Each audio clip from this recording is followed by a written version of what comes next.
time grid we know as August 8th to 9th has always been a magnet for events of savage purification.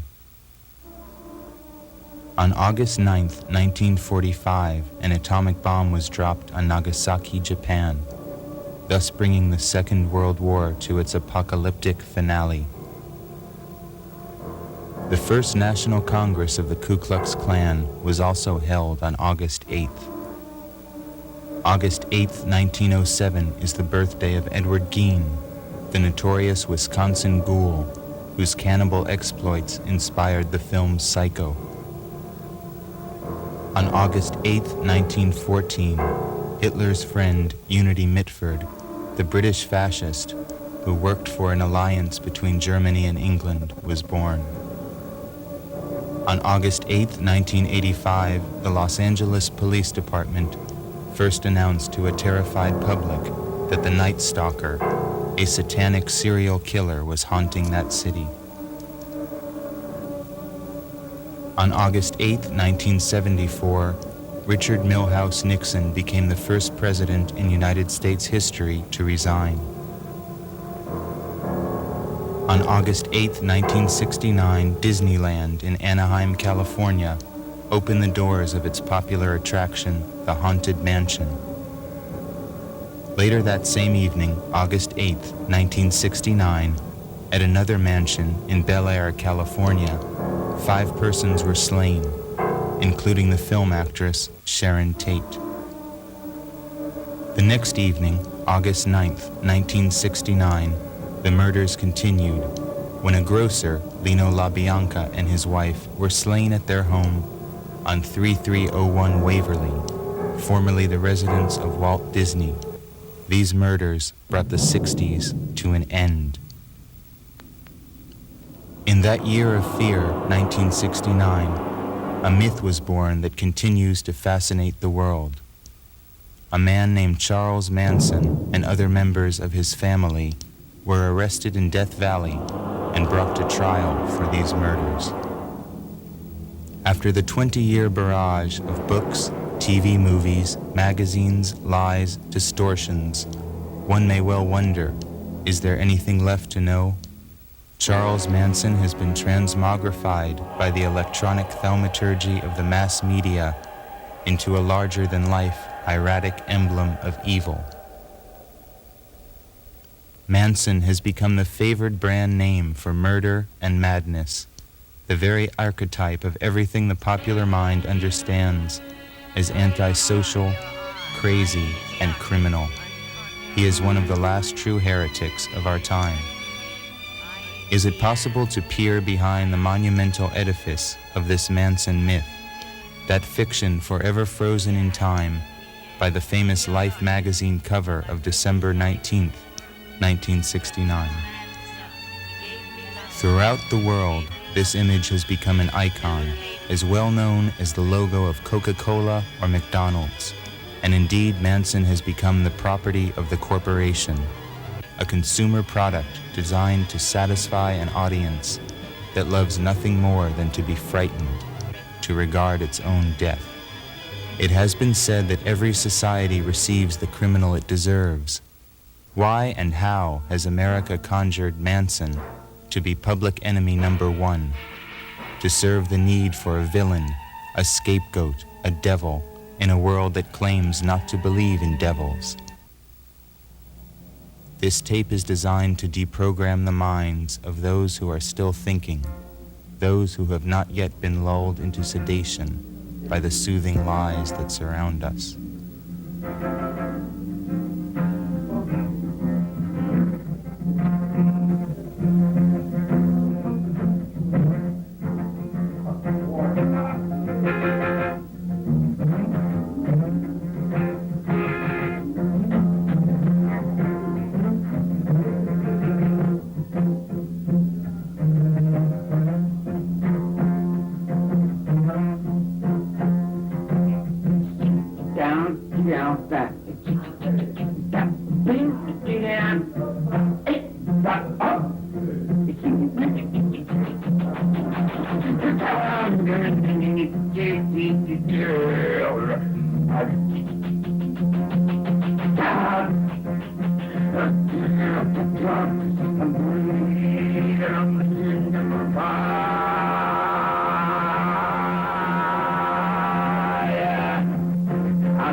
feelings begin to grow, and as my going begins to know, my knowing begins to surrender, and my surrenderance as I go, and my thinking in my mind now, and I'm thinking from within, I'm thinking now and forever, and I'm beyond crime or sin. Up on the mountain and my skin on the top of the pear. I'll get it on the high bog in the Hebrew Dr. Rover. Meeting me down mountain, get it back around, she came to reckon home. She don't whisper, baby, she was driving God on home. She on the phone and whisper, can't come to bump your head.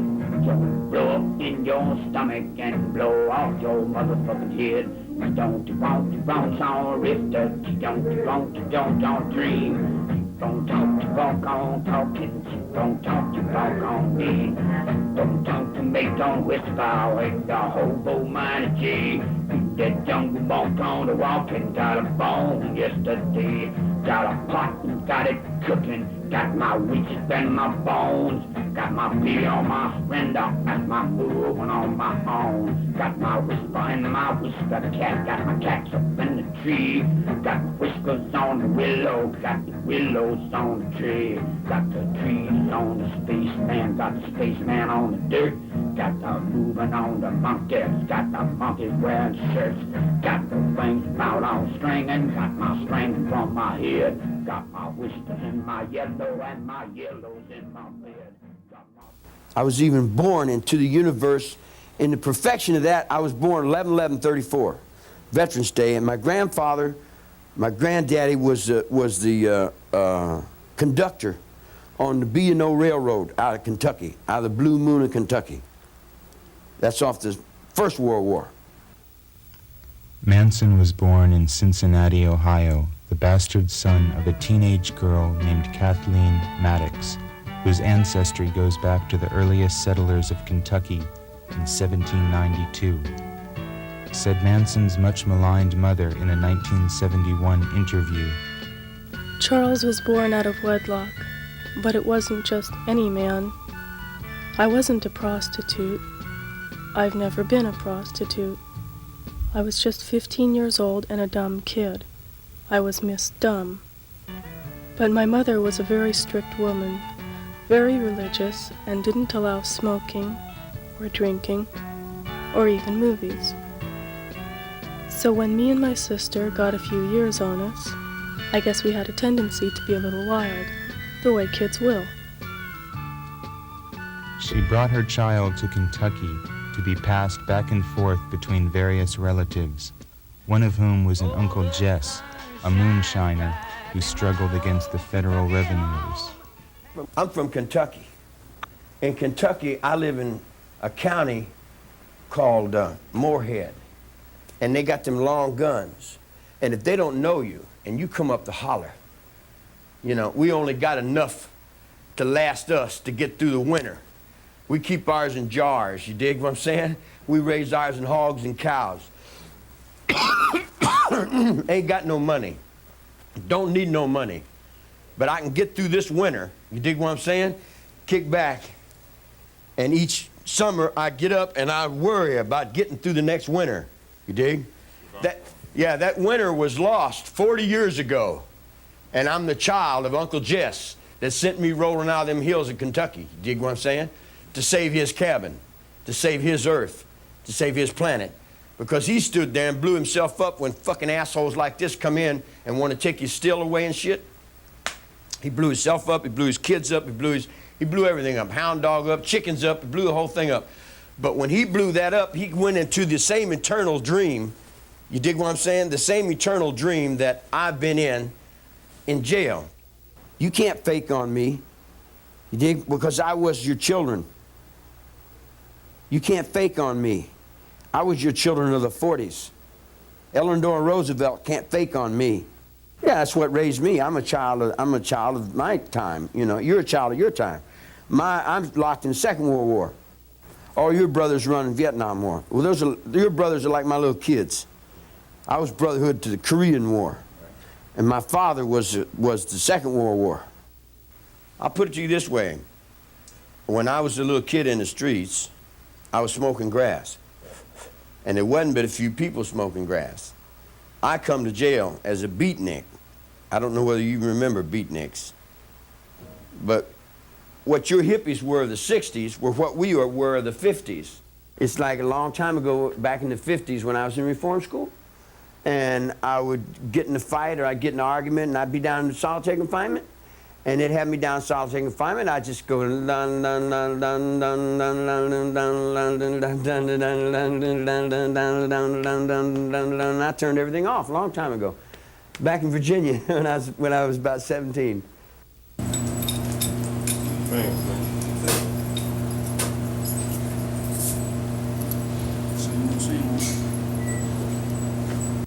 You don't mind if I don't sit down, do you? This is the only chance I get to come around unhandcuffed.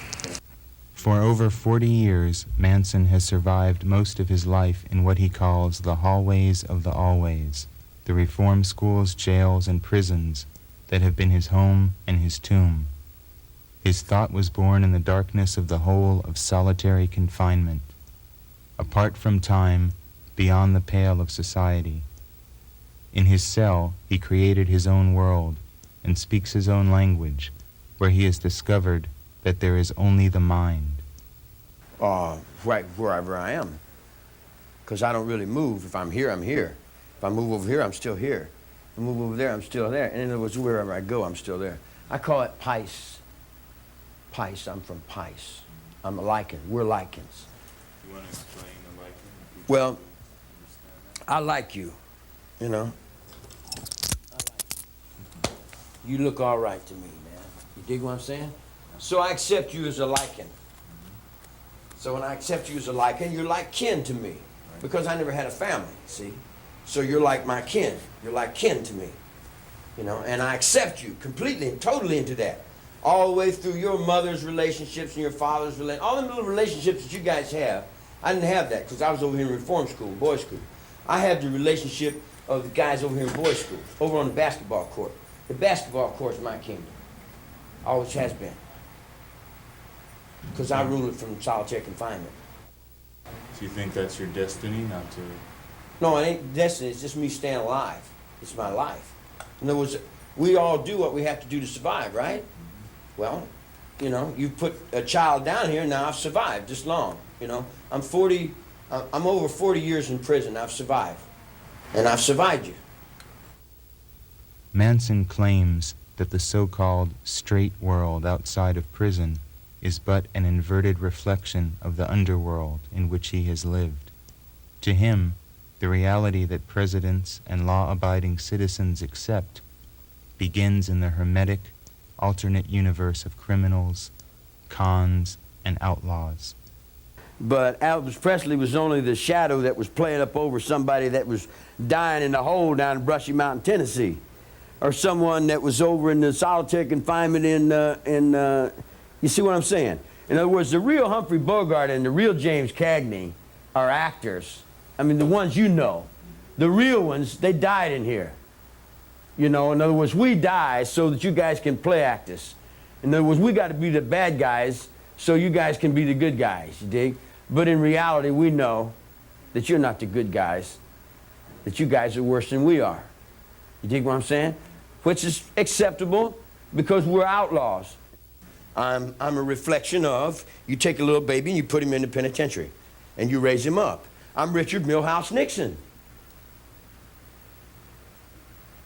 I'm Richard Milhouse Nixon. You dig what I'm saying? But I'm him down here under the ground, man. I've had to do all the fighting while he gets up there and takes all the bows, dig? I got to carry the motherfucker while this fat sack of shit won't let me call my old lady while his old lady tells him, shut up. I started all over. We started a rebirth movement. We started the rebirth movement that Carter stole. See, you guys outside don't realize everything we do in here, they'll play off and tell you that that's them. If I dig a foundation for a house, somebody else will stand on it and say, yes, this is my foundation here, and I've, you know, in other words, in the United States, when you're running the United States, you ain't running in nothing but con, nothing but bullshit, and nothing but devil. You're running in nothing but demon. United States of America is the demon of the world. Manson seems locked in a perpetual love-hate struggle with his keepers, cursing them and forgiving them in the same breath. And I stand back and give other people their space. You see what I'm saying? But if they don't give me respect, I'm sending all that back around. I'm sending it all back around. You see what I'm saying? Because I live in my mind. Do you think your mind has power in the world? Oh, I would imagine, yes. Even though you're here. Yes. Yeah, the last wave of these guys, that sent me to Vacaville are all gone now. Dr. Morgan blew his brains out. We can't get into any music because we're in what I'm locked into is a soulless little jealous punk. Probably all kinds of ways we could do it. You could beat on the table. Yeah, I know. I was thinking, let me use that trash can down there, unless you want to pass a rule against that. Everything I do, they make a rule against it, see? If I wanted a bucket of shit, they'd tell me no, you can't have, and they'd pass a rule, send no buckets of shit, man. No matter what I want to do, they want to keep me from doing it. No matter what I want, they don't like it. In other words, if I got it. I'm very capable and I'm unhandcuffed. It's altogether different game. And these people that cut my mail off, let me tell you what they do to me. They cut my mail off. You can give this to the next wave of little kids that you grow up to. They cut my mail off, they lie, they cheat. They got some big old fat women that paint their faces and shit and dye their hair. And they cut the legs off the table so little girls can't get over and play with the little guys. And they got all kinds of little sex paranoias and little deceiving, little lying, cheating little things that they play. And then they'll push them off on somebody else and say it's all their fault, that they're no good and we got the bad guys locked up over here and we're all the good guys. You dig what I'm saying? When in reality, man, you got a bunch of scurvy fucking PC motherfucking pieces of shit. You dig what I'm saying? But that's on one hand. Here's where Abraxas comes in. If they didn't have the love to do it, who in the fuck would? Manson invokes the ancient god of the Gnostic pantheon, Abraxas, or Abraxas, a symbol of the eternal now, a state of mind that exists beyond the false dichotomies of light and darkness, good and evil, right and wrong. Manson justifies his forgiveness of his captors in the name of Abraxas, a god that represents total reality. I respect that same fucking asshole that I'm down on every day. That's Abraxas, man. We roll on it. We've been rolling on it ever since he come on the tier. He comes on the chair and says, fuck you, you son of a bitch. Throw shit and piss in his face. You dig what I'm saying? Knock him down. And he comes back and feeds me with it and lets me live. And when he lets me live, then I look back at him and I say, well, you're not so bad after all if you let me live. So then I have to let you live. So as long as I'm in here, I got to let him live because he's only living in my life. Clang, bang, clang went the big iron door. They put me in a cell with a concrete floor. 9 other men in that cell with me, moaning their fate with destiny. Clang, bang, clang, clang, bang, clang, clang. How do you think you survived so well in this situation? Because I'm very adept. I can adapt to just about anything, man. In other words, I stay right here all the time. I've been here right here all the time all my life.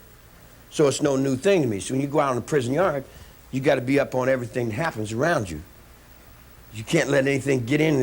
I'm letting you get into me now. You know that, don't you? The spirit is there. And we could bring the spirit back to life, but for people like this, you dig what I'm saying? He hates white people. He's scared to death of this black guy. He's afraid this black guy's going to beat him up. The black guy ain't even thinking about it. The only reason he's scared of the black guy is because he's messed over the black guy so bad, you dig what I'm saying? He's got all that back, so what he'll do is feed me back to this dude. You dig what I'm saying? And say, well, here, don't hit me, but jump on him. And then they'll hold me in the point and stand me out here in front of all these black people, you dig? And then push me down in there and try to get me hurt, and try to get me killed in every way they can. And then when they can't, then they say, oh, wow, man. Then they want to wear boots and wonder about, I'm going to catch up with you. I'll bet you I catch up with you. I bet you I catch up with you, buddy. I bet you I'll make you be what you are. Or I'll skin your fucking ass. I'll hang you on trees. I'll do every fucking thing I can do to do just exactly what I got to do to survive, man. I've been in jail since 1943. I've been locked up all my life. I've been locked up all my life. So I'm in that dream. I am not that dream. Don't get me, I am not that dream. I'm only a witness. One little witness, one little fucking little piece of shit in that dream. There's all kinds of people in that dream that are already all down the road, you know. According to 1961 prison records, he killed the time he was serving for various charges of pimping, forging checks, and petty theft by studying various systems of personal development, ranging from Dale Carnegie's How to Win Friends and Influence People to L. Ron Hubbard's Scientology. On the vernal equinox of 1967, March 21st, at 8:15 a.m., the 32-year-old prisoner, number B33920, was released from Terminal Island Prison, requesting permission to travel to San Francisco.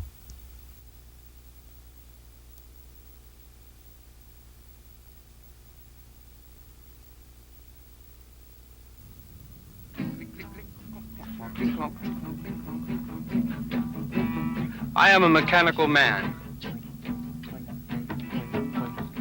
A mechanical man, and I do the best I can because I have my family.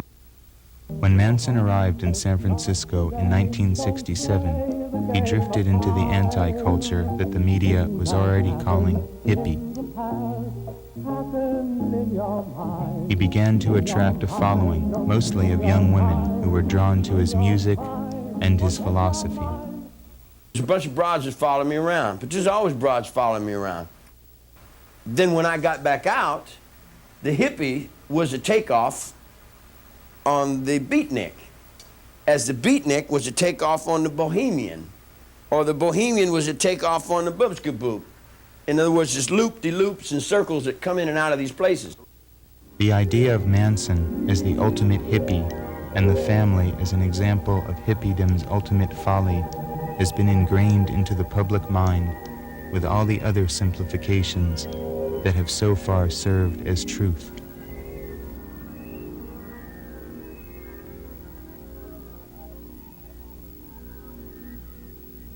In fact, as Manson has pointed out, he was a child of the 30s, not the 60s, and the family ideology had very little to do with the ideas of passivity and racial and sexual equality characteristic of the 60s. When black militancy and civil rights were at their height, Manson insisted that his family retain their cultural and genetic heritage.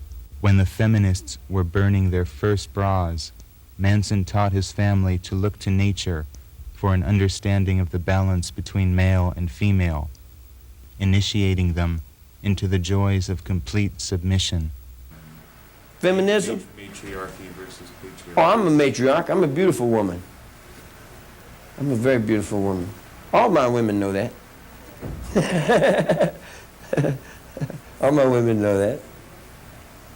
Do you have any good memories about the people who were your wife? Oh, all of them. Sure. They're all beautiful.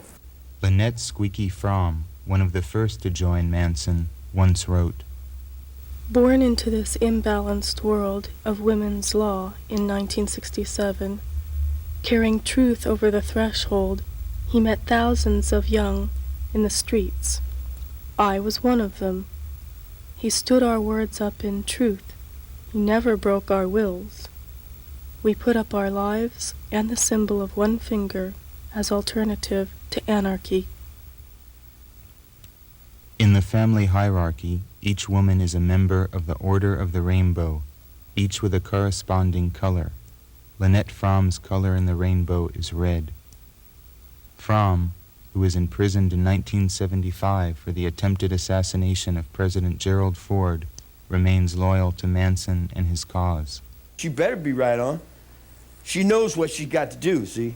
She knows what she's got to do to survive on this planet Earth, just like all the people that are with me do.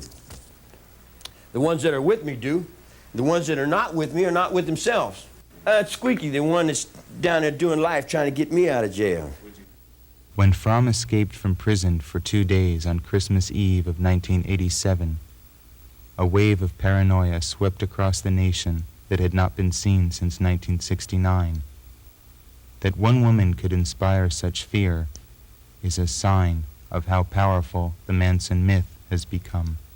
In contrast to Fromm's loyalty, Charles Tex Watson, the principal murderer in the Tate LaBianca case, explains his family days with the convenient excuse of diabolical possession. Now Tex atones for his sins as a model born-again Christian prisoner in San Luis Obispo prison, where he serves as a prison chaplain, delivering sermons to the unsaved. In 1979, Watson was married in prison to another born-again Christian who has since given birth to his children, the fruit of what one imagines to be wholesome Christian procreation during conjugal visits to the prison. Manson regards Watson's new persona with bemusement. Tex is beautiful. Tex got off with his, Tex got up and gave his he was trying to walk around and say, chicka chipim, whoop, and he was there for a while, and we were learning new things, and we were experiencing our bodies and stuff. You dig? But then he decided that he wanted to go back into what his mother was doing.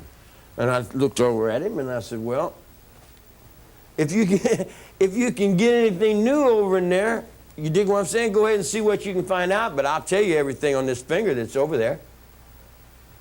Save you a long trip. But he wants to go back through Jesus Loves Me. You dig what I'm saying? He wants to go back and worship and play all the games that we played for 2,000 years. And if that's what he wants to do, it's okay with me. I'm still right there saying, all right, man, if that's what you want to do, but you're only destroying yourselves, man. Always is always forever. Is one, is one, is one. Inside yourself for your father. All is none, all is one. I'm just so far from behind you. Illusion has been just a dream. The valley of death and I'll find you. Now is when on a sunshine beam. So bring only your perfection, for there must will surely be no cold, pain, fear, or hunger. You can't see, you can't see, you can't see. The ghosts of the family still haunt the locales where they once lived.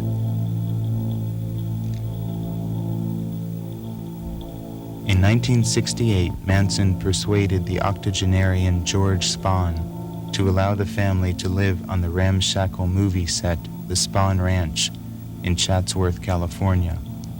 It had appeared in countless old cowboy films as the archetypal Western town. Here the family engaged in an ongoing psychodrama, changing their names and personalities, immersed in their own dimension of make-believe, with Manson serving as director. They lived inside the facades of the crumbling sets, tending the horses on the ranch and living off of food thrown away in supermarket garbage bins. Now, 20 years later, only a field of overgrown weeds stands on the site. The Spahn Ranch was burned down in a fire that destroyed every last trace. Here in this creek bed at the side of the hills leading into the Santa Susana Mountains, the family would gather in these shaded coves to listen to Charlie's music and practice their marksmanship.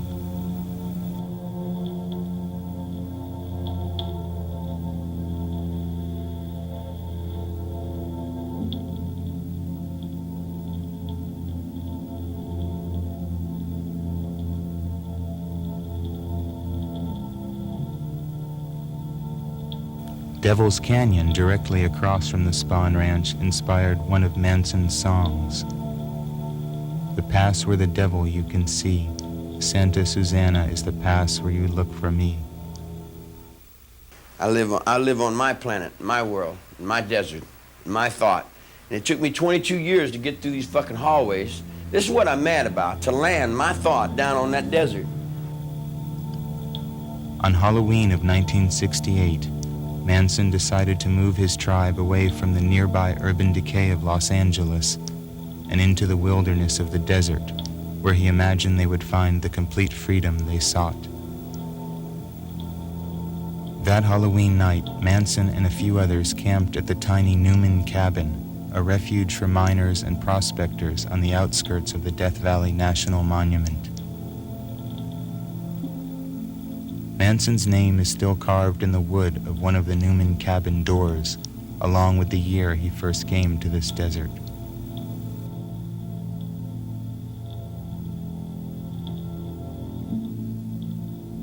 After the family made their way through the almost impenetrable Goler Wash, they set up a fire here in the hearth of the Myers Ranch and surveyed the austere beauty of the desert around them.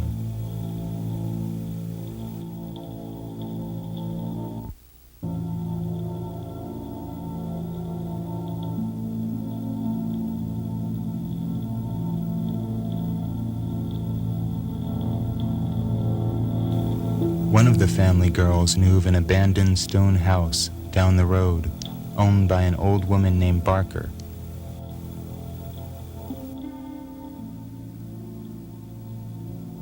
Manson, after locating Mrs. Barker in nearby Furnace Creek, convinced her that she should allow the family to live in her place, in exchange for general upkeep and a gold record given to him by one of the Beach Boys.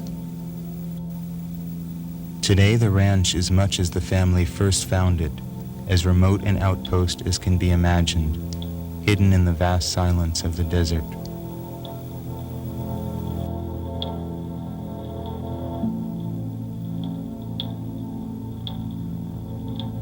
Little has changed in the kitchen where the family prepared its meals.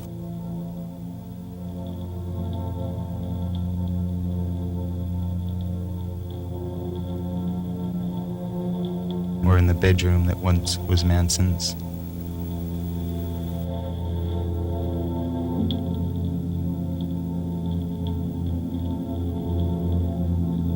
Now, what comes to me, I have to deal with, don't I? So I go out in the desert, and I'm sitting in the desert, and I'm not bothering anybody, and I'm just having a good day. I'd rather be a coyote in the desert, but I've got to play act this goddamn human thing, this form that I'm in.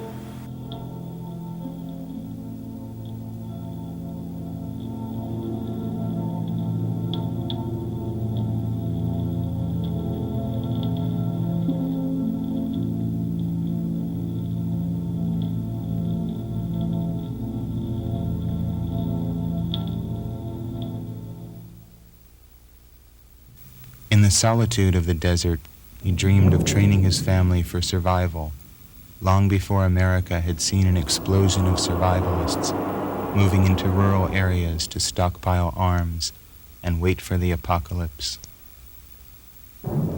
Inspired by the exploits of Field Marshal Rommel, the Desert Fox, in the 40s, Manson began a massive project of stealing and converting cars into dune buggy attack vehicles. They would be a new Africa Corps that would rule this desert domain far from the sick city. The motorcycle clubs that Manson had brought into the family, the Straight Satans, Satan's slaves, the Jokers from hell, would serve as auxiliary troops. You dig? But if you want to get up and ride, we'll ride, and I'll be right there with you. You know who I ride with? I ride in Venice, California with Straight Satan. Near the Barker Ranch, the remains of hundreds of stolen cars still lay rusting in the desert sun. One can still make out the fading psychedelic paint jobs. My world's out there in that junkyard. You know my world's in that picture. Yeah. You know what pictures my world's in. This auto graveyard is one of the few signs that the family left behind. Its atmosphere is that of the remains of a lost civilization an archaeologist's excavation.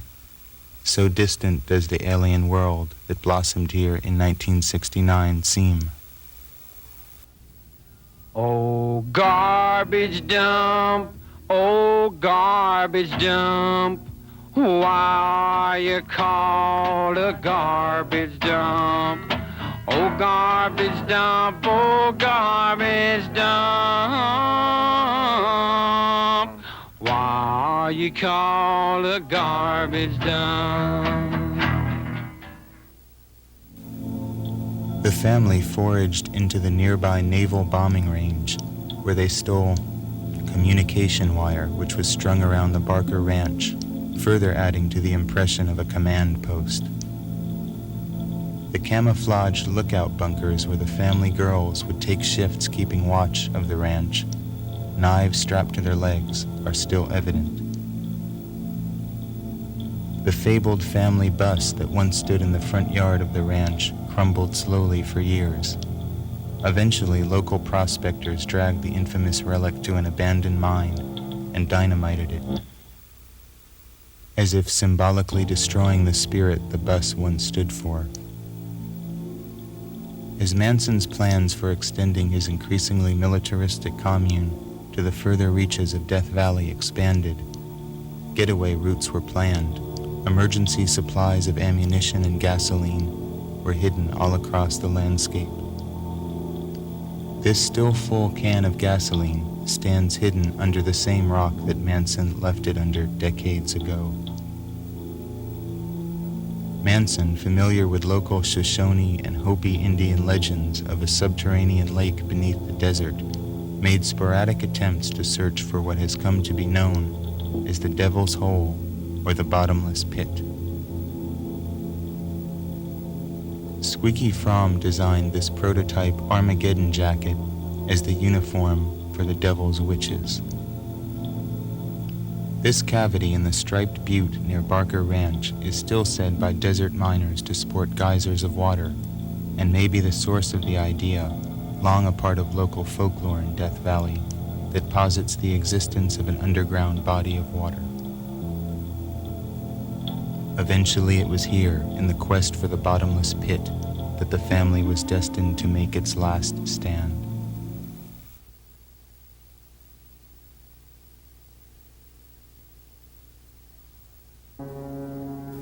On August 8th, Tex Watson, Susan Atkins, and two other family women drove across this road from the Spawn Ranch to a house on 10050 Cielo Drive in Bel Air, where Sharon Tate, Jay Sebring, Wojtek Frykowski, and Abigail Folger were murdered. The subsequent murders unleashed a tidal wave of panic and terror. Speculation in Los Angeles and the world as to the identity of the murderers ran rampant. Similar murders the next evening added a further frisson of fear. Actually, I wouldn't be here had it not been for those people you call the family. They're the ones that put me here. They're the ones that butchered up a bunch of people and said, here, we want you to see this guy. I didn't want to be seen. You know, I was trying to get out in the desert. They said, well, this is our star. You dig what I'm saying? I would have went ahead and let you bleed in Elvis Presley. You dig? You could have had Elvis Presley for your little dreams. You dig what I'm saying? I didn't break the law. I got some friends that killed some people, but my friends have always been killing people. I've got a lot of friends that are very terrible people to other people, but to me, man, they're just home, you know. You got to be responsible for your actions. I'm not your leader. I'm not your follower. Like the Kennedy assassination, the impact of the so-called Manson murders can never be fully understood. They entered immediately into the folklore of our time, an impenetrable cipher. It would be impossible to penetrate the fog of disinformation that covers these murders, the thick veil of rumors and theories, conspiracies and cover-ups that obscure the way. Were they the first casualties of a holy war? Tex Watson's revenge for a drug burn by Wojtek Frykowski? Susan Atkins' attempt at a copycat murder designed to free Bobby Beausoleil? Were the murderers strangers to the slain? There are only questions. The murders seem to echo the sordid epitaphs of old Hollywood in their excess. Jay Sebring, the hairstylist to the stars, had been living in the house where 30s actress Jean Harlow's husband, Paul Byrne, had killed himself decades ago. Ironically, this article in the Los Angeles Times wondered idly who the unknown assailants were, while an article right next to it answered the question. On August 16, 1969, sheriff's deputies raided the Spahn Ranch and arrested most of the family suspected of auto theft. They were released shortly thereafter for lack of evidence, without the police ever suspecting that they had had in their custody most of those involved in the murders. Of all the masks that Manson has been given to wear, it must be said once and for all that the most blatantly false is that of Manson the mass murderer. That Manson was not present at any of the murders, that his name is inextricably connected with, is a simple fact of history. Indeed, it has never been shown in a court of law that Manson has ever killed anyone. And yet he is known as a killer, a butcher, a murderer of unborn babies. There have been far grislier murders than these, and yet every media hack feels compelled to refer to them as the murders of the century, if not of all time. Had the victims been 5 anonymous individuals, who would have noticed or cared? Somehow the murder of a movie star is deemed the worst taboo that can be transgressed in our culture. Perhaps it is only America's drooling, morbid curiosity for the death styles of the rich and the vapid, a soap opera to be lived vicariously, with hypocritical tongue-clucking and a copious flow of tears to mitigate their ghoulish guilt at being titillated by death. To even speculate on the motives behind the murders is a moot point, but it is generally assumed that they began with the similar murder of Gary Hinman, a music teacher and drug dealer, committed by family member Bobby Beausoleil in July of 1969. A partial motive for the Tate murders may have been to give the impression that Beausoleil could not have been the murderer. Manson ruefully recalls the day that Beausoleil told him of his desire to kill Gary Hinman due to a drug deal gone wrong. I know when I've done something, when I didn't do something, and someone comes to me and they say, I got a problem. I said, what is it? And they said, will you help me? I said, sure, I'll help you. He said, well, can I be your brother? I said, sure, I'm your brother. I'll help you do anything. What is the problem? He said, guy owes me some money. I said, well, if you're big enough, go get it. If you ain't, sit down and keep your mouth shut. He said, what would you do? I said, fuck it, man, it's only money. I wouldn't put my life up for no fucking money. You dig what I'm saying? He said, well, I'm going to go get my money. I said, well, that's up to you. It's got nothing to do with me. The guy went over and fucked the guy up, took his money. You dig what I'm saying? He come back and said, I killed the dude. I said, the fuck you tell me for? What you tell me for? You making me a conspiracy to something? But the die had been cast, thus leading Charlie to seek sanctuary in Death Valley. I asked if he remembered the day that he was arrested for the final time. Yeah, one of these incompetent fucking assholes got me, put a pistol on me, and put handcuffs on me. And I've been in handcuffs for 18 years. That's the only reality he's got, is me in handcuffs. It was here in this tiny cabinet in the Barker Ranch bathroom that Manson attempted to hide from police during the raid of the ranch. One of the arresting officers saw a string of matted hair sticking out of the cabinet. "Hi," said Charlie. Today, the cabinet where Manson lived his last moment of freedom is gone. In essence, it seems that Manson is not serving his life sentence for murder, since he was at no time ever accused of murdering anybody, but for his subversive ideas, and because of the abstract notion that he is simply too dangerous. In a mockery of justice that was his trial, he was not allowed to defend himself. When he was finally given the right to testify in court, prosecutor Vincent Bugliosi argued that Manson's hypnotic powers might be too persuasive to the jury. Thus they were banned from hearing his testimony on the grounds that they might be convinced of Manson's innocence. During his testimony that was delivered to an empty courtroom, Manson declared, "These children that come at you with knives, they are your children. You taught them. I didn't teach them. I just tried to help them stand up. You can send me to the penitentiary. It's not a big thing. I've been there all my life anyway. What about your children? These are just a few. There is many more coming right at you." Don't blame me for falling in love with you. Blame charms that melt in your arms, but migraine monster, don't blame me.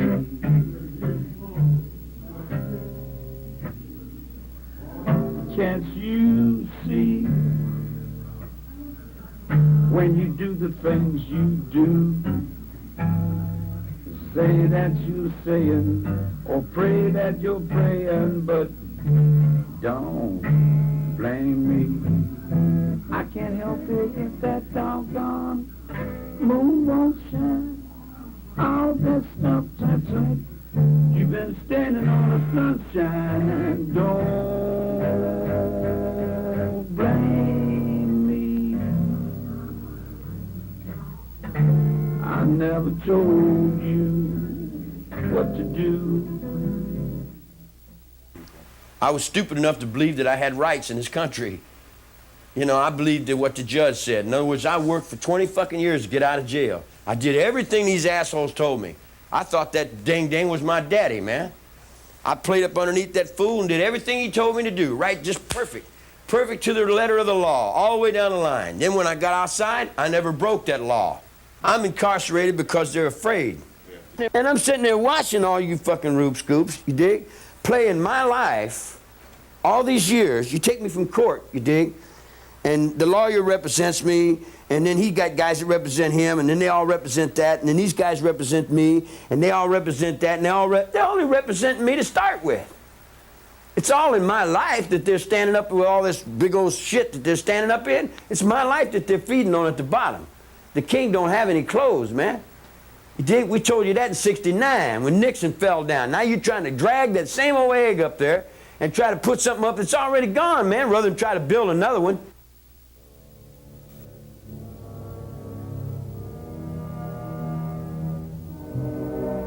Manson is crazy, it is said, because he believes that he is Jesus Christ.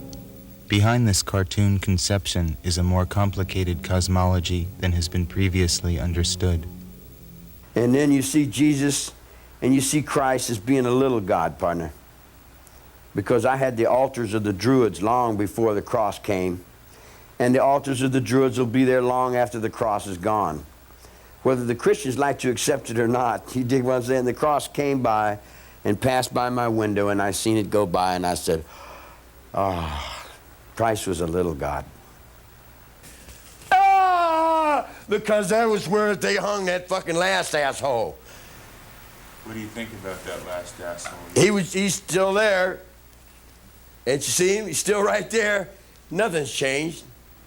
It's right now, and then as it's right now, you dig? And I'm not going back over there. Fuck them assholes.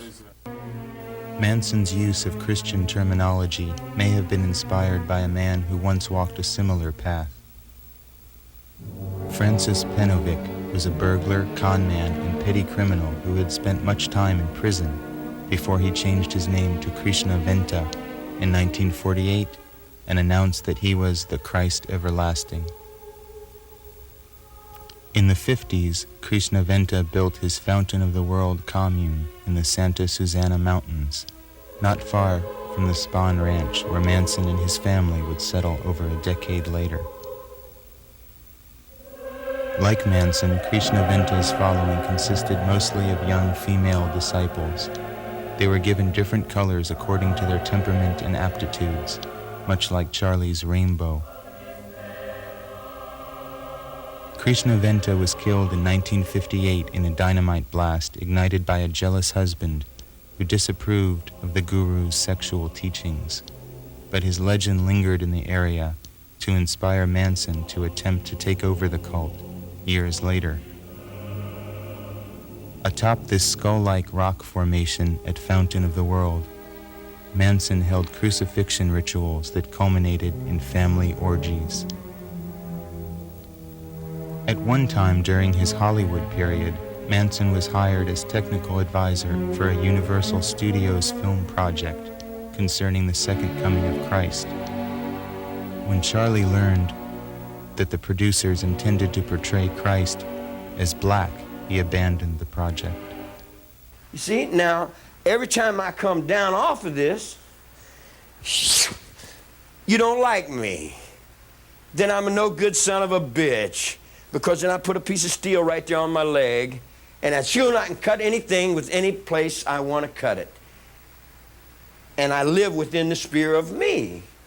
I don't push it off on nobody else. You take the most holy man they got, you dig, and treat him as worse as they can.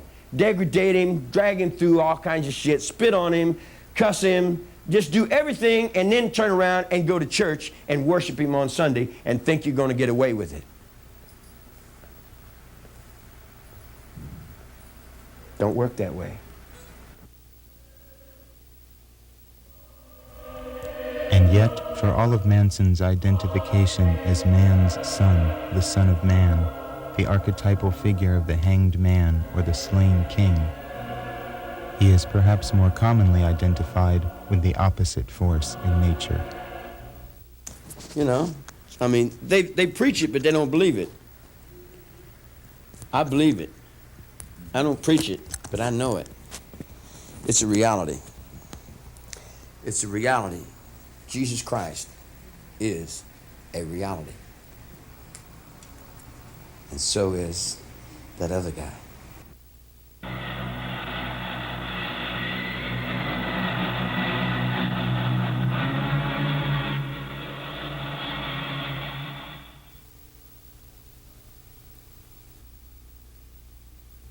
The dark allure of Satanism and the mystique of the vampire link Sharon Tate and Susan Atkins in a web of mystery. They seem bound together by destiny, protagonists in a drama decreed by fate.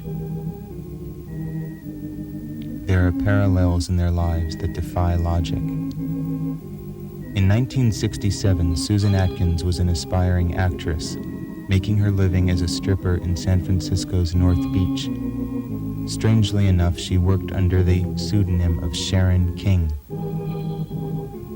She was hired by Anton Szandor LaVey, the high priest of the Church of Satan, to play the part of a vampire in a topless witches revue held at a San Francisco nightclub. Atkins had written of this performance. I was the perfect sexy vampire, ready for my casket lying at the center of the stage. I knew I'd never be able to get into that casket for real without getting stoned. I popped the acid tab into my mouth. I had shaken several people when I had risen from the casket and pointed a long, blood-red fingernail at the audience and marked them as my next victims. The same year that Susan Atkins made her debut as a vampire, Sharon Tate was cast by her husband-to-be, Roman Polanski, as a vampire's victim in his film The Dance of the Vampires. In the film, Tate's character is referred to as a sacrifice to Lucifer. Earlier in her career, Sharon Tate had played a witch in the British film The Eye of the Devil, or 13. During this film, Tate began a brief period of dabbling with white witchcraft. She was initiated into the coven of Alex Sanders, Self-Proclaimed King of the Witches by High Priestess Maxine Sanders. The ritual was held in Tate's dressing room trailer on the set of the film. If Sharon Tate was fascinated with the more benign aspects of the occult, Susan Atkins held a similar short-lived dalliance with black magic. Here she is seen in the ritual chamber of the Church of Satan with founder LaVey. Perhaps it was inevitable that Sharon Tate and Susan Atkins, both dilettantes in the opposite extremes of occultism, would finally meet in 1969. It is alleged that Susan Atkins licked the blood of Sharon Tate off her fingers that night before leaving something witchy on the wall, reenacting their previous roles as vampire and vampire's victim. At the approximate time of Sharon Tate's murder, 12:30 a.m., the TV guide for August 8, 69, reveals that a film entitled The Vampire's Ghost was broadcast over the airwaves. There are other oblique links between Anton LaVey's Church of Satan and the Manson phenomenon. On the very night of the Tate murders, Anton LaVey performed a rite in the same ritual chamber where Susan Atkins had once posed. This ritual was entitled The Riding Forth, and its purpose, according to LaVey, a strict advocate of law and order who despised the 60s lifestyle, was essentially to cast a curse upon the hippie movement. Part of the invocation read that night, "Beware, you psychedelic vermin. Your smug pomposity with its thin disguise of tolerance will serve you no longer. We know your mark and recognize it well. We walk the night as the villains no longer. Our steeds await and their eyes are ablaze with the fires of hell." Unknown to LaVey, while his sorceries were underway in San Francisco, the killings that would bring the 60s to a screeching halt were being carried out in Los Angeles. 2 years earlier, LaVey had served as technical advisor on Roman Polanski's satanic epic Rosemary's Baby, in which LaVey appeared in a cameo role as the devil himself. Rosemary's Baby was filmed at the Dakota Hotel in New York City, a reputedly haunted edifice. In 1980, Beatle John Lennon was assassinated outside the lobby of the Dakota. Lennon was the author of the song Helter Skelter. Despite these connections with the Church of Satan, the Manson case has been more often associated with the supposedly satanic cult known as the Process Church of the Final Judgment. The Process, seen here in a meeting in London, was formed by ex-Scientologist Robert de Grimston and his wife Mary Ann in 1963. At the center of the Processian philosophy was de Grimston's concept of a reconciliation between Christ and Satan at the end of the world. De Grimston wrote, "Christ said, 'Love thine enemy.' Christ's enemy was Satan, and Satan's enemy was Christ. Through love, Christ and Satan have destroyed their enmity and come together for the end. Christ to judge, Satan to execute the judgment." Certainly there are some similarities between the Process ideology and Manson's. Yet when asked to clarify the rumors of a link, he was evasive. No, that's a bunch of horse shit. Did you ever meet them? No, I don't. Yeah, I know them. I know them spiritually. I know everything. I know everything. You lived there on Cole Street, sort of near. Yeah, I was in the same vibration as all those people. Yeah. In other words, you're with somebody, you know they're there, you're running with them. Oh, you know what I'm saying? You're out in the bushes with them, and you're coyotes with them, or you're spiritually allied with them in the scorpions, or you're spiritually allied with them in the awarenesses. The image of the Process as a war-loving neo-Nazi death cult was largely created by Ed Sanders in his book The Family, which led to a $1 million lawsuit against him. In fact, a thorough study of the Process reveals them to be little more than a sophisticated kind of Jesus freak cult. More Christian than satanic, preaching a humanitarian creed far removed from their sinister reputation. Nevertheless, there are some undeniable facts. The family did, for a time, reside near Process headquarters on Cole Street in San Francisco. Manson did contribute an essay to the Process magazine. It is also alleged that 2 members of the cult visited Manson in LA County Jail at the time of his trial. While Manson may be locked in prison, he claims to send his thought out into the world to do his bidding in the form of these emissaries made of string. These fetishistic snakes, spiders, scorpions, and masks have been sent by Manson to friends and enemies alike, along with instructions as to how to bring them to life. Says their creator, "I sit in my cell and sing and make little dolls on a string, and I send them out to do little jobs. I give them names, I give them a little personality." Another occult figure linked to the family is filmmaker Kenneth Anger, student of Aleister Crowley and an early member of the Church of Satan. At one time, Bobby Cupid Beausoleil, seen here in Haight-Ashbury, was Anger's protege.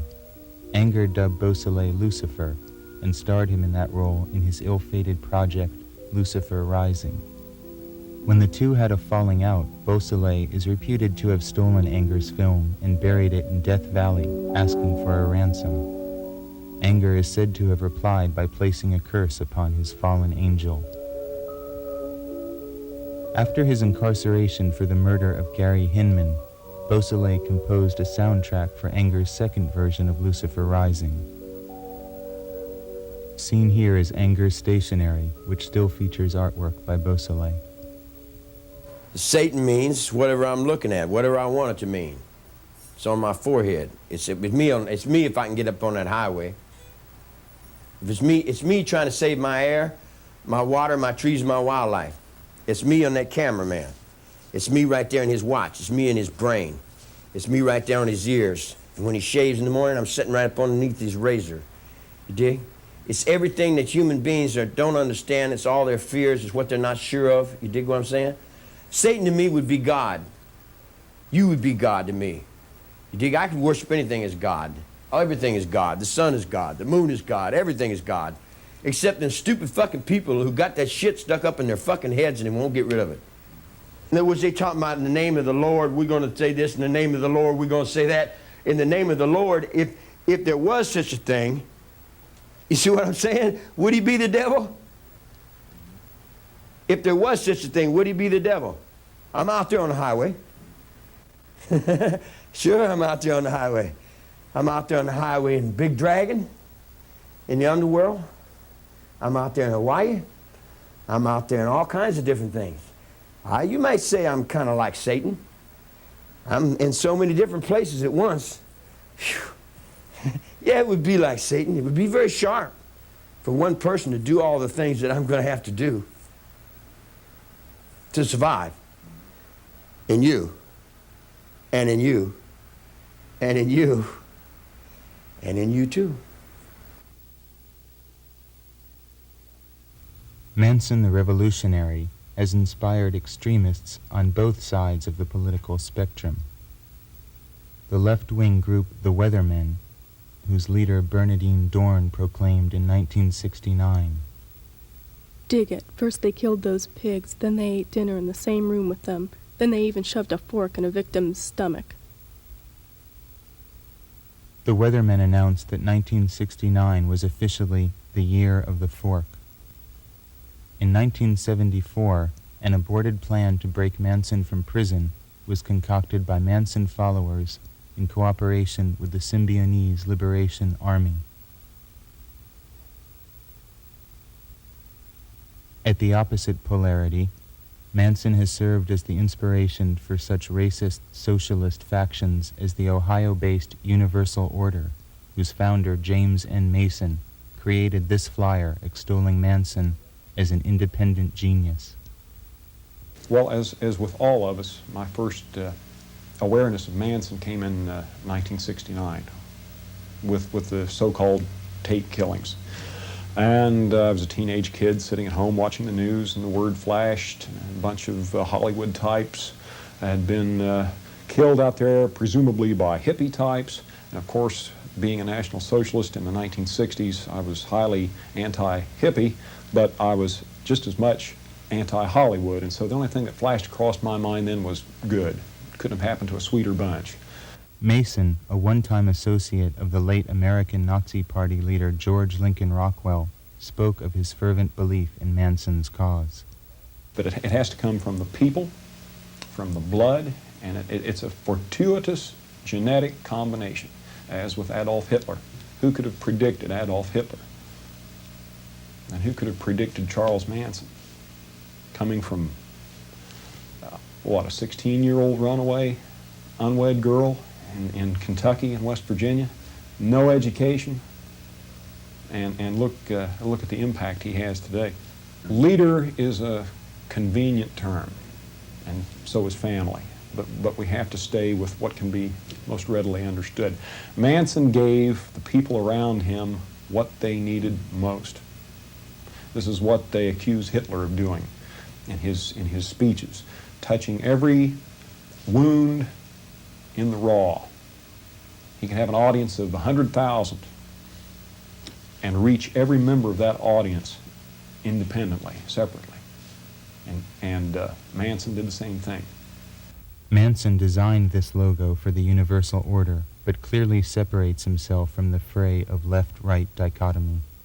I wish you'd send James a copy of this and tell him if he had them swords, I just reach and take them swords and I break them and throw them down on his feet. You dig what I'm saying? And I tell him, now stand at attention when I'm talking to you.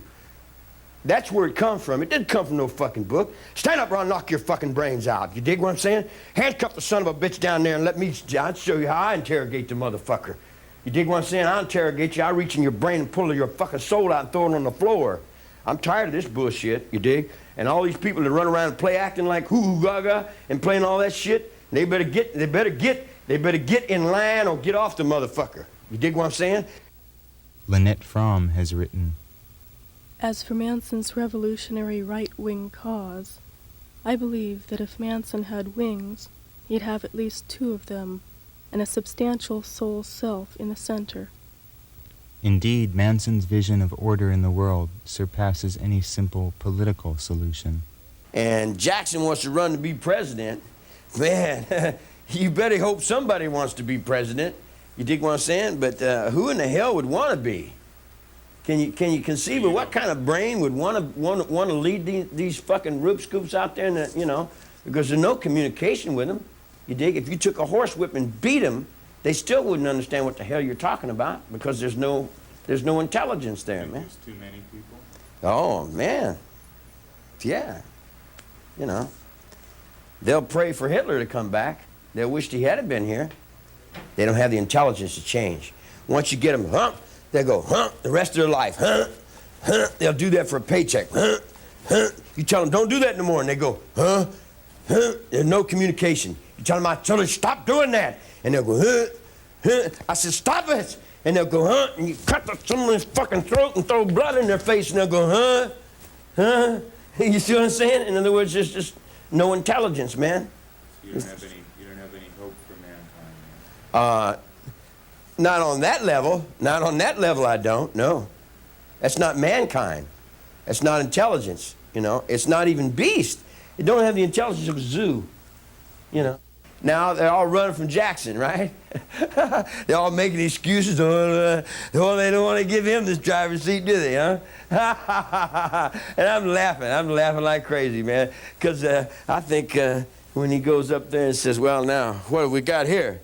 He's going to find out he's got a fucking bunch of bullshit there, too. Makes no difference what they call you. I call you the Boosku. You're the commander of Mamscam. What does that mean? You still got to live with what you do. You dig? Well, evil. In order to put this world into order, how much evil do you think would have to be? You see what I'm saying? In other words, just to think world peace up underneath these incompetent fucking assholes that run these places. You dig what I'm saying? What kind of man you think would have that in his head?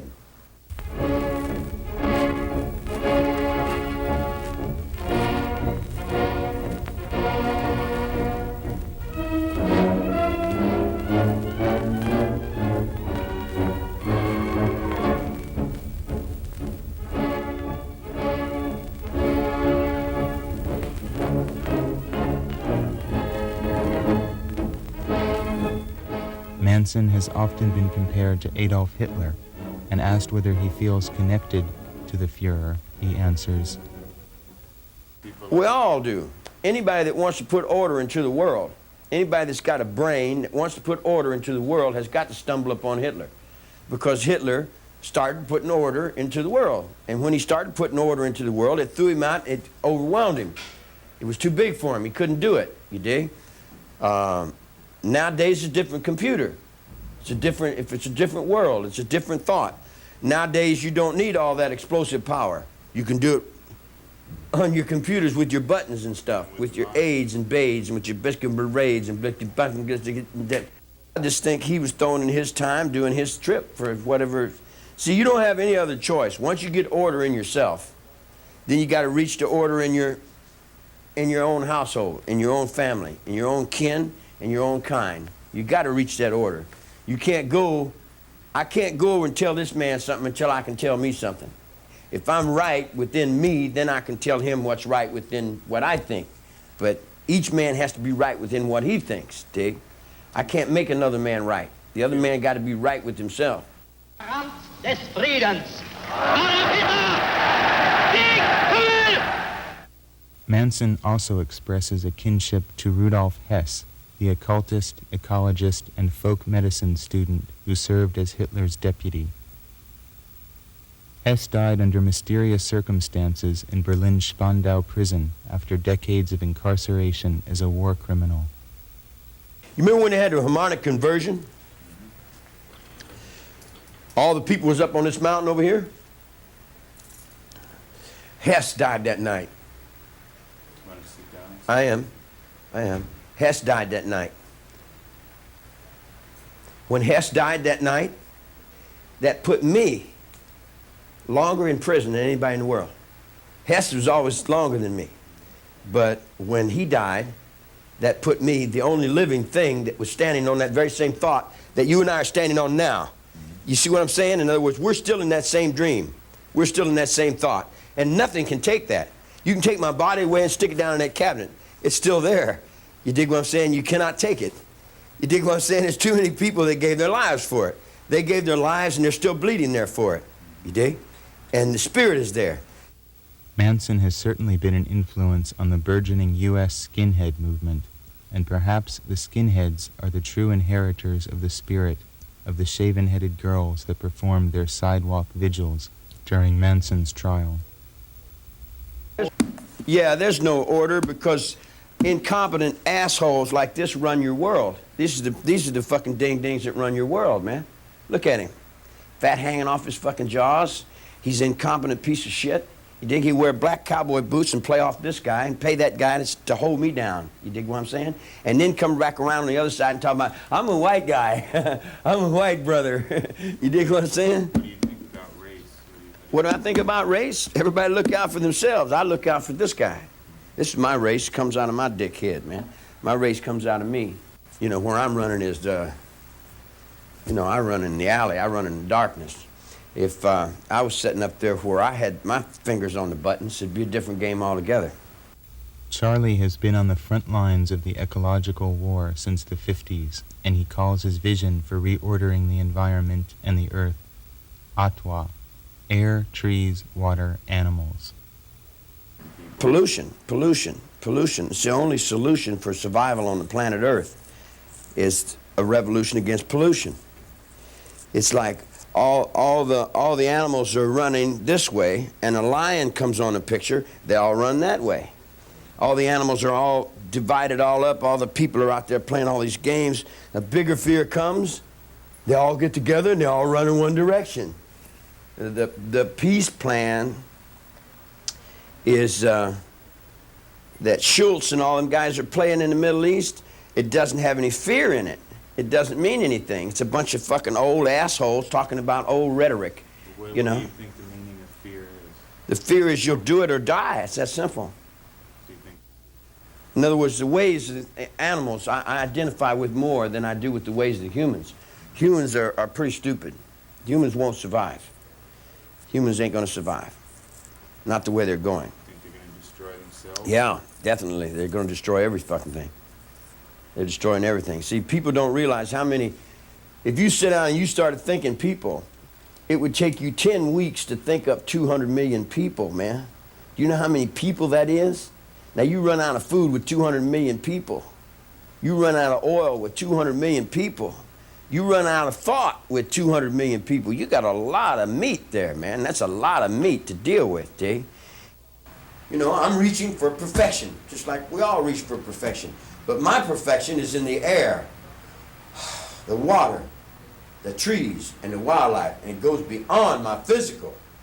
You see what I'm saying? In other words, they can't understand, I've already gave this physical up, man. The physical's hanging down there on the courtroom. You know, if you want to interview me, why don't you go talk to the DA, maybe he can make up some more lies for you, some more stories for you. And here's another thing that you people talk about, all these peace movement, all these demonstrators, they'll run out and demonstrate for a nuclear power plant and go home and turn electricity on. If you want to demonstrate for a nuclear power plant, don't use electricity. Does it make sense? You know what I'm saying? They want to demonstrate for something on one hand and get their faces up in the camera and like, look at me, I'm different, you know, or pay me to be somebody, you dig? And then on the other hand, they can't be somebody because they go home and turn the fucking electricity on and use the same fucking pollution. You dig what I'm saying? In other words, you can't protest cutting down trees with paperwork. You can't protest pollution riding around in automobiles. You dig? I told you 40 years ago, get back to the horse, man. What's the best way to change things? I get back to the horse. If you don't get back to the horse, there's going to be nothing left of you. Now, it's dawning in the minds of many.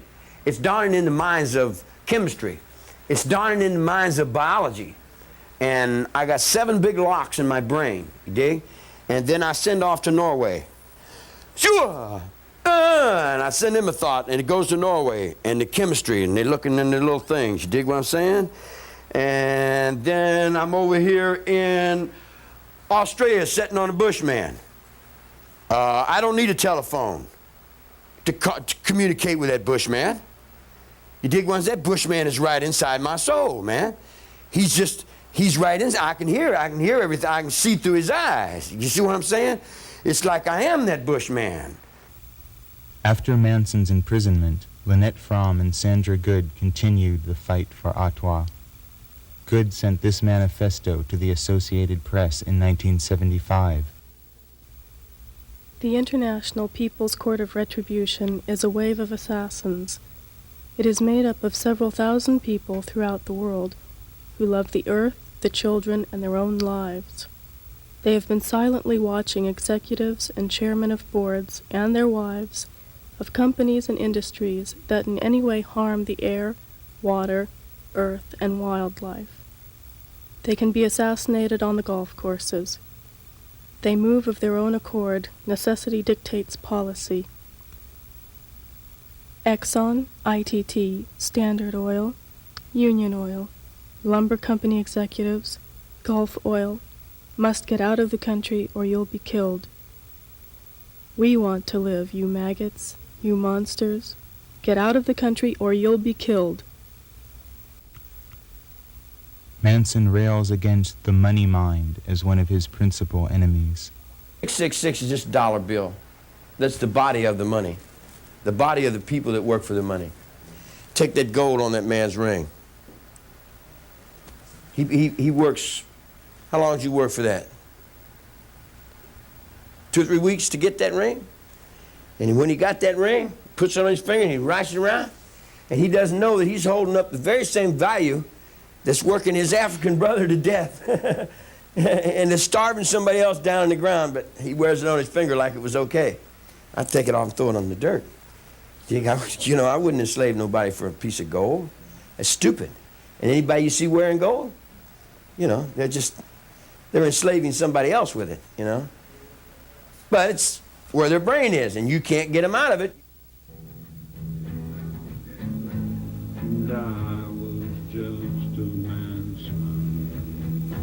Much as simplistic historians have dismissed Hitler's Third Reich as the overcompensation of a failed artist, Manson's vision of a holy war has been generally characterized as nothing more than the jealous rage of a spurned musician, a would-be rock star with delusions of grandeur. In fact, against all evidence, it is widely accepted that the overriding motive for the Tate murders was Manson's resentment against Doris Day's record producer's son, Terry Melcher. According to this theory, Manson was so enraged that Melcher did not provide him with a record contract, he ordered his slavish minions to murder everyone in the house he believed to be Melcher's. 150 Cielo Drive. Melcher himself put the lie to this theory in a 1974 Rolling Stone interview, where he said that Manson knew Melcher did not live any longer at that address because he had tried to get in touch with him under friendly circumstances at his house in Malibu. This image of Manson, desperate for big bucks and fame at any cost, has also given rise to the lingering rumor that Charlie once went to a casting call for the TV show The Monkees, hoping to be cast as one of the ersatz Beatle imitators. This would have been a difficult audition, however, as Manson was imprisoned in Terminal Island at the time of this casting call. To imagine Manson attempting to fit his music into the prepackaged sterility of popular entertainment is absurd. The way I communicate is in music. It's like to know someone, you start in the fingertips. You can know me in my fingers. You can know me in my hands. You can know me in my arms. You know, in other words, I'm something inside that goes beyond words. Words, blah, blah, blah, you know, they're a bunch of fucking biscuit. That's what they teach you in school. You know, I live from here. But I can't get any music out of this. I can't get any music out of nothing. These motherfuckers cut me off of my music, see? And then they represent off to the little girls. Look, it's me, little girls. Music is my soul. Music's the way I express. It's my religion. It's my religion. You've also said sex is religion. Yeah, sex is a reflection. Everything's a reflection of this. When you reflect that, you reflect music. I reflect it in music.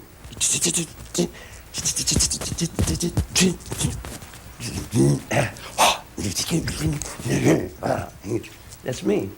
But I put my soul into the sound. That's in my music, see? But that's what they won't let me get out. And then every time they keep that music out, then all the kids rise up and they kill a bunch of people. And then they say, well, oh, you're fucked up. Well, why are we fucked up? Who says you can put your music up over my music? You dig what I'm saying? Who put your voice up over my voice? Who says your God's bigger than my God? You dig what I mean? In other words, it's just, if you get down in the alley with it, and whose dog's the biggest dog, I'm the biggest dog when I'm out there in the street. It's like to get on down the road and play my music. See, I play my music for, are you hot in here? I play my music for me. I don't play my music to entertain people. I play my music because I am my music, you know, and I live 24 hours a day in music.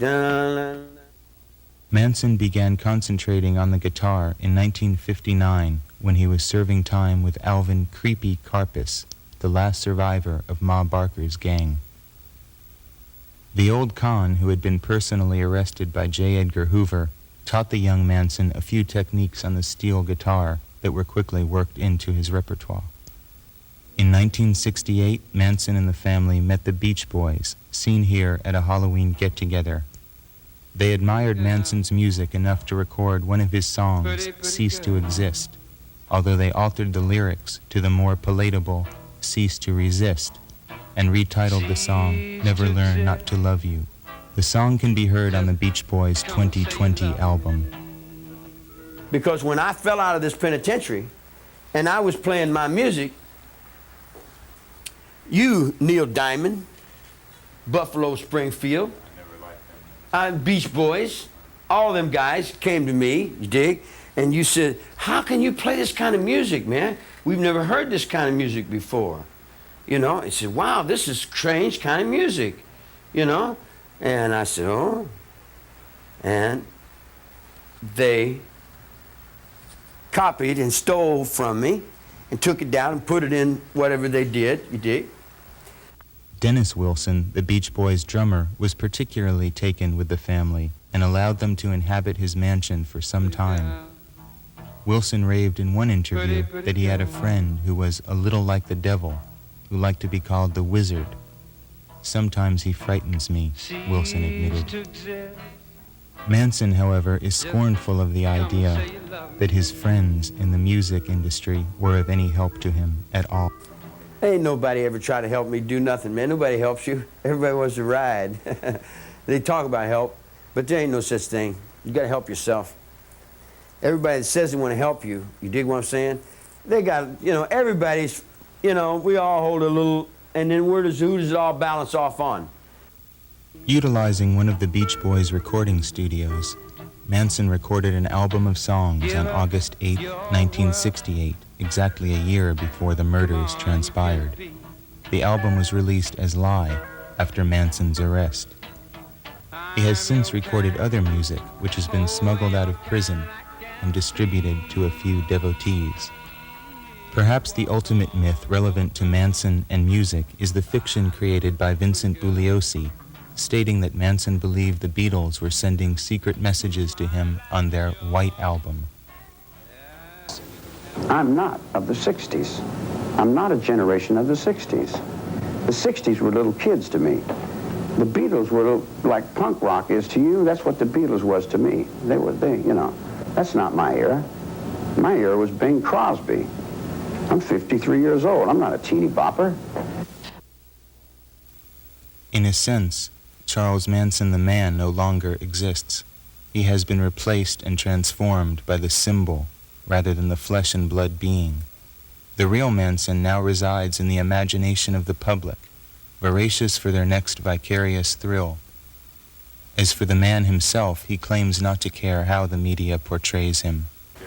Fuck the people out there. Well, that don't know you. I don't give a fuck whether they know. Anybody that don't know themselves don't know me. I don't give a fuck about people. I'm looking out for this guy. Right here. You're not angry how the media has portrayed you as this villainous monster. What does that mean? It doesn't mean anything. Media is a rerun. Public opinion's a little girl. It's a toilet paper commercial. It's got nothing to do with reality. Reality's here. Reality's now. As with other villains of our time, Manson has been immortalized in wax in chambers of horrors all over the world, from London to Jerusalem. Ever since the trial, the Manson book genre has been a cottage industry in itself. While some information may be gleaned in these texts, one is usually forced to read between the lines of the author's self-service. Whether it be the self-righteous bluster of Bugliosi, or the Christianized crocodile tear confessions of Miss Atkins and her associates, the subject is more obscured than illumined by this ever-growing library. The self-proclaimed counterculture produced many underground comic books dealing with Manson, diverging in tone from the snide approach of R. Crumb to the preachy Legion of Charlies that compared the My Lai massacre to the Tate murders. It was inevitable that Manson should have become grist for Hollywood's money mill. For the most part, he has been the stuff of low-budget exploitation films, which attempt to turn the case into cheap horror, taking morbid delight in the sexual and violent aspects of the cult.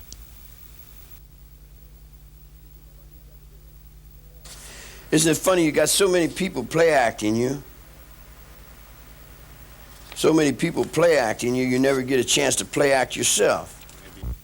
Manson's filmic alter egos have ranged from a vampiric guru in Death Master to a rabid devil worshipper in I Drink Your Blood.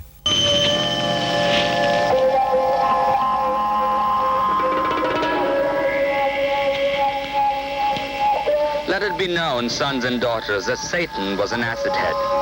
Drink from his cup. Pledge yourselves. And together we'll all freak out.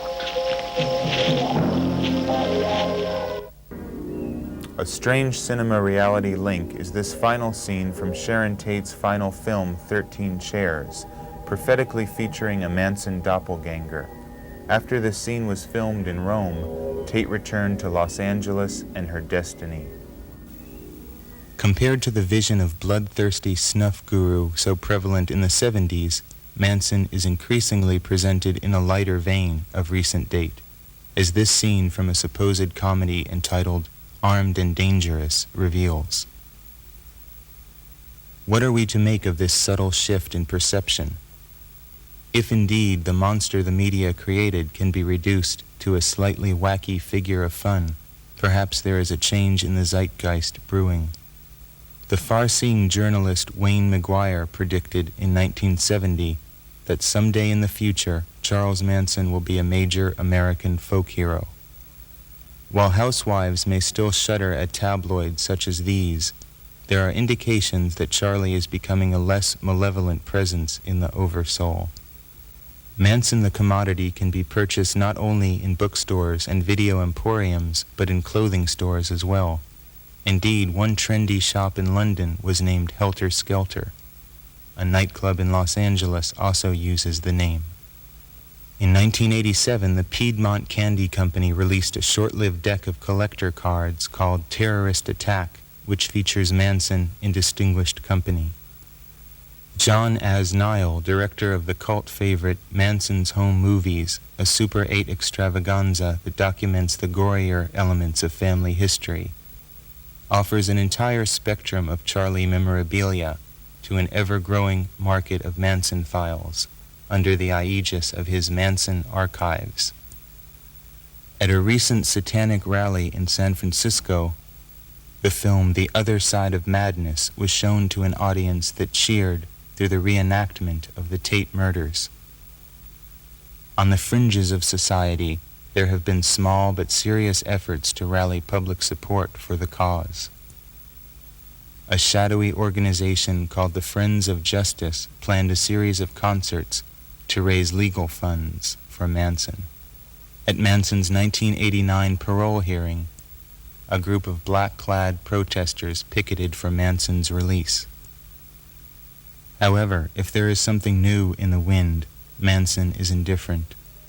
This whole motherfucking attention thing, I don't need nobody's attention about nothing. I can do what I do by myself. I don't need nobody. I ain't looking for no followers. I'm looking to survive. And survival to me is out there in that desert, running around with them wolves and them coyotes and them bugs and birds and bushes and things. I want to get back on the ground with mine, dig? But now I can't get all these people that are trying to be and do like me. You dig what I'm saying? In other words, like I got all this fucking attention on me. I got 900 million people. You dig what I'm saying? Now how do I get away from them?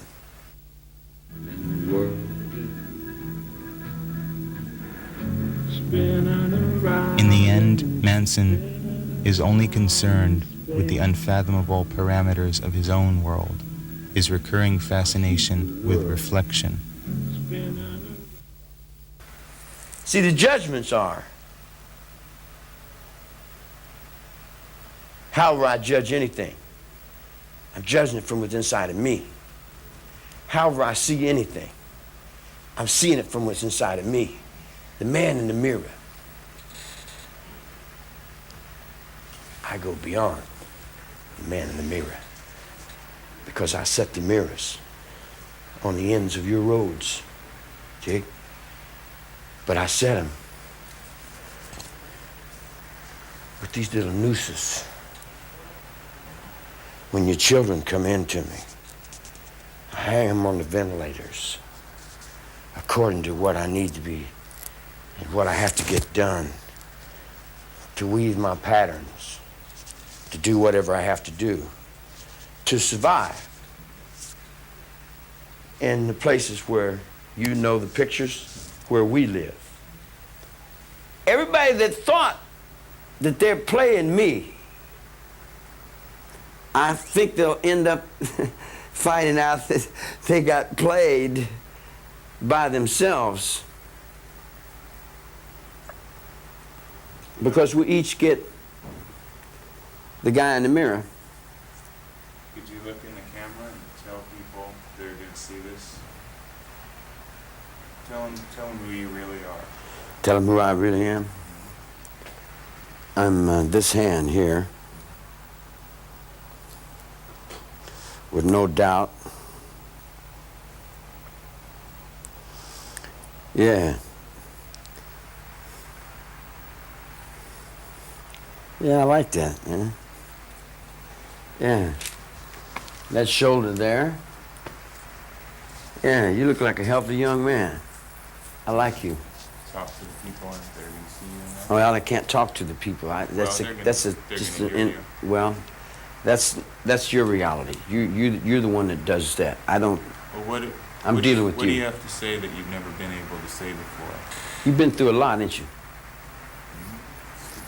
Yeah. Yeah, that's good. That's why we can probably meet as easy as we do. I feel real comfortable with you, man. That's good. Yeah. So what do you have to say that you've never been able to say in this situation before? I'm going to survive. If you do or not, that's up to you. You dig? But the only thing that keeps me from surviving is the people that don't want to survive. So here's what I would say to all the people that have the death wish. Why don't you go ahead and find your own way out? Why come to me with all this dying and all this fear and all this bullshit? I'm not into dying and fear. I'm into music. I play music. I play music, I ride my motorcycle around, and I can play anything, any act. I mean, I've played them all, you know, but which one ain't an act? I don't know. Does it matter? I guess only to how much you're getting paid. You know, or who's paying you. Or if your dollar's going to be worth anything to start with. Or if you got to give half of it to some Jew fucking bastard who's doing nothing but laying up and sucking on what somebody else is doing, you dig? In other words, I can't get the maggots out of my brain. Everywhere I look up, man, I got these little fucking bloodsuckers that get in my head, and they want to just feed from me some more, you know? And I say, good God, man, ain't you fed on me enough? 2,000 years ain't made you fat enough to get off my fucking neck, man, you dig? Who am I? I'm anybody I can get away with being. I'll take his clothes and put his boots on and get the hell out of here. Walk on down the road and be a hobo. If I had a good chance. I don't like killing. I don't kill bushes. I don't kill trees. I don't eat animals. I don't like killing. But I'm just like anybody else. I can, when I'm pushed to do that, I can do that just as easy as eating a piece of steak or cooking a chicken. It all balances off on Rock Hudson to be the macho until they find out that he's not really that, or to the Marine sergeant who can't say what he's doing in the locker room. You know what I mean? I mean, who cares the balance of what the in-betweens are, you dig? In other words, am I a bitch, a homosexual, a punk, or am I a macho, or a boot goop, or a flim-dim, or am I all things to all people in all ways? Am I their death if they seek it too closely? Am I their judgments if they find harshness within themselves? Am I their benefactor if I've got the, in other words, like, what am I? Oh, me? Hell, I don't make nothing happen. I just walk along with what's going on. I mean, make happen. What? Well, the same thing with you in your world. What, you know, like you've made me happen. I mean, you know, how can you say I make you happen when you made me happen just as much as I made you happen? I'm only what you put into me. You dig what I'm saying? You put your thought out into the world. No. You put your thought into me. You sent me this, and you did that, and you said so and so, and you put such and such, and I said, oh, this is what you see? Man, this must be, you know, wow, you know what I mean? All right, you know what I mean? In other words, if that's what you see, then I'll meet you in that. Yeah, that's beautiful. Fantastic. If I lived with you for about a month or two, then you would have a whole different concept of me. You wouldn't think the same thing of me. Your whole opinion of me would change. Not only your opinion of me would change, your opinion of you would change. And we would kind of reflect off into each other to where we become a part of. They'll walk up and down and tell you, yeah, this is me, baby, and this is me, real boo, but that ain't them. It's just a carbon copy reflection of. You know, they won't let the reality of. You said that you're a reflection of everything around you. Sure, what else could a child be? That goes into you. You're going to reflect it sooner or later. If I'm going like this, pretty soon you're going to reflect that. All children do. I'm born right now. Anybody that puts their life on the line for me, I've always been right there with them because I stay right there all the time. I was born and raised there. I stay there all the time, constantly. I'm so much there, you dig what I'm saying, that Japan came over and said hello. And I said hi. You dig? And then anybody with any respect would respect me. But any punk that don't have respect and all that fear and insecurity, you dig? Then they treat me like the fucking punk that they are. In other words, they give me all their insecurity. I can't see no mistakes. I think the infinite wisdom of all things are perfect. Even these guys, even though I don't agree with them, you dig? And I conflict with them, and I argue with them, and I struggle for the same thing they struggle for, perfection. Don't place no emphasis on history because they'll all lie. The truth is that your history books are full of bullshit. Most of your books are full of bullshit. You know that, being a writer yourself. How do you think people are going to remember you? I don't think they're going to be anybody to remember anything. You know, they're destroying everything. They'll destroy it all the way back down to the coyotes and the wolves and the scorpions and the bugs and the snakes. And there'll probably be a few of us fake phony son of a bitches sitting over looking at the thing saying, yeah, that's an old rerun in Mars somewhere. I'm just checking that dude out, man. Good job. Cameramen have a way of hiding. Yeah. You know, are you Irish? Irish English, yeah. Yeah, that's what I figured. Ready complexion, huh? No, what always happens every time I get out of jail, I have a kid. And then the broad ends up snitching on me or getting me locked up. And then she takes the kid on down the road. And she raises him up to be like her. And then I see him when he gets to be about 30 or 40 years old. He's a little fat fucker. He thinks just like his mother. You dig? So I see a bunch of little fat fuckers that think just like their mother. And I look at them and I say, yeah. Do you know if any of your children have followed in your footsteps? They're all my children. And anybody that ever seen me is following in my footsteps.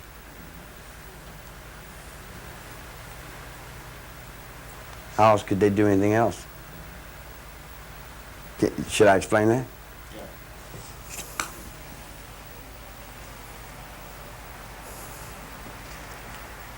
It's a brand new step. Never been done. It's history. Every step I take now is history. And I'm carrying 900 million people in my mind. You see the Pope? He's a cigarette butt on the floor. Well, you Now carry- open up your mind into that. See all the Orientals and the dragons? All the tongs? See all the feathers? See the swastika spinning? You see it coming alive? In our minds as a youth, you see that spirit coming back? You see it coming back? You dig what I'm saying? In other words, it's coming back in the spirit of the youth. It's coming back from the battlefields. It's coming back. Peace on earth. Peace on earth. And the peace on earth goes beyond that line. And I put that line on the blind man's pole. Then I run that down with some other soul. And then I cut that on back with another track and come back and say, choo, choo, I know my mind. And I trust the very same person that you do. And the very same person that you do. I trust the only person left to trust. Me.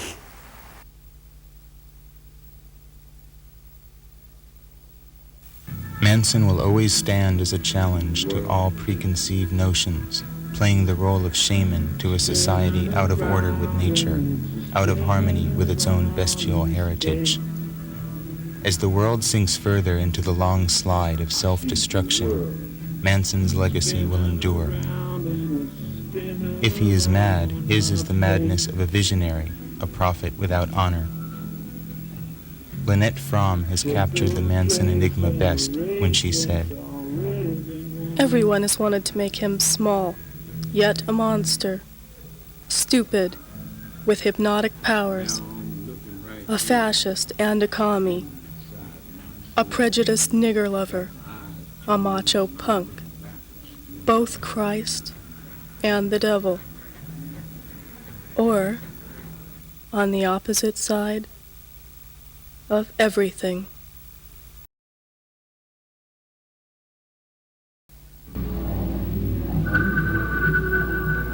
Yes. Wait a minute, I'll get it.